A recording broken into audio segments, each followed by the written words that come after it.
আসসালামু আলাইকুম। হযরত মুহাম্মদ সাল্লাল্লাহু আলাইহি সাল্লামের জীবনে সবচেয়ে অলৌকিক ঘটনা হলো মিরাজ। হযরত মুহাম্মদ সাল্লাল্লাহু আলাইহি সাল্লাম তার প্রিয়তমা স্ত্রী খাদিজা রাদিয়াল্লাহু তাআলা আনহা ও তার চাচা আবু তালিবকে হারিয়ে শোকে মহামন্য হয়ে পড়লেন। তখন মহান আল্লাহ তাআলা হযরত মুহাম্মদ সাল্লাল্লাহু আলাইহি সাল্লামের হৃদয়কে সুপ্ত বেদনাগুলোকে প্রশমিত করার জন্য ৬২০ খ্রিস্টাব্দে নবুয়তের দশম বছর রজব মাসের ২০ তারিখে সোমবার হযরত মুহাম্মদ সাল্লাল্লাহু আলাইহি সাল্লামকে নিজের একান্ত সান্নিধ্যে নিয়ে যান। সোমবার দিবাগত রাতে রাসূল সাল্লাল্লাহু আলাইহি সাল্লাম জমজমে ও মাকামে ইব্রাহিমের মাঝখানে ঘুমিয়েছিলেন। জাগ্রত হয়ে দেখলেন হযরত জিবরাইল আলাইহিস সালাম তার কাছে একটি বোরাক নিয়ে আসলেন এবং তাকে বোরাকে চড়ে মসজিদে হারাম থেকে মসজিদে আকসায় নিয়ে গেলেন। সেখানে গিয়ে রাসূল সাল্লাল্লাহু আলাইহি সাল্লাম উযু করে নেন এবং সকল নবী ও রাসূলদের সাথে নিয়ে নিজ ইমামতিতে ২ রাকাত নামাজ আদায় করলেন।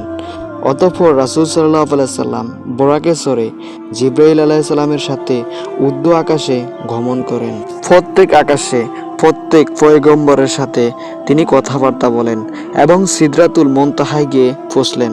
তখন জিবরাইল আলাইহিস সালাম রাসূল সাল্লাল্লাহু আলাইহি সাল্লামকে প্রার্থনা সুরে বললেন, ইয়া রাসূলুল্লাহ, আমি আর এক বিন্দু সামনে অগ্রসর হতে পারবো না, কেননা অগ্রসর হলে আল্লাহর নূরের তাজাল্লিতে আমি জ্বলে পুড়ে ছাই হয়ে যাব। তখন রাসূল সাল্লাল্লাহু আলাইহি সাল্লাম জিবরাইল আলাইহিস সালামের বোরাক ত্যাগ করলেন। আল্লাহ তাআলার পক্ষ থেকে তখন একটি রফরফা নামক বোরাক এসে রাসূল সাল্লাল্লাহু আলাইহি সাল্লামকে আল্লাহর সান্নিধ্যে নিয়ে গেলেন। তখন রাসূল সাল্লাল্লাহু আলাইহি সাল্লাম ও মহান আল্লাহ তাআলার মধ্যে সালাম ও কুশলাদি বিনিময় শেষে আল্লাহ তাআলা তার হাবিবকে জান্নাত জাহান্নাম পরিদর্শন করান। সর্বশেষ উম্মতে মুহাম্মাদের জন্য ৫ ওয়াক্ত নামাজের নির্দেশ নিয়ে রাসূল সাল্লাল্লাহু আলাইহি সাল্লাম পুনরায় ফিরে আসেন।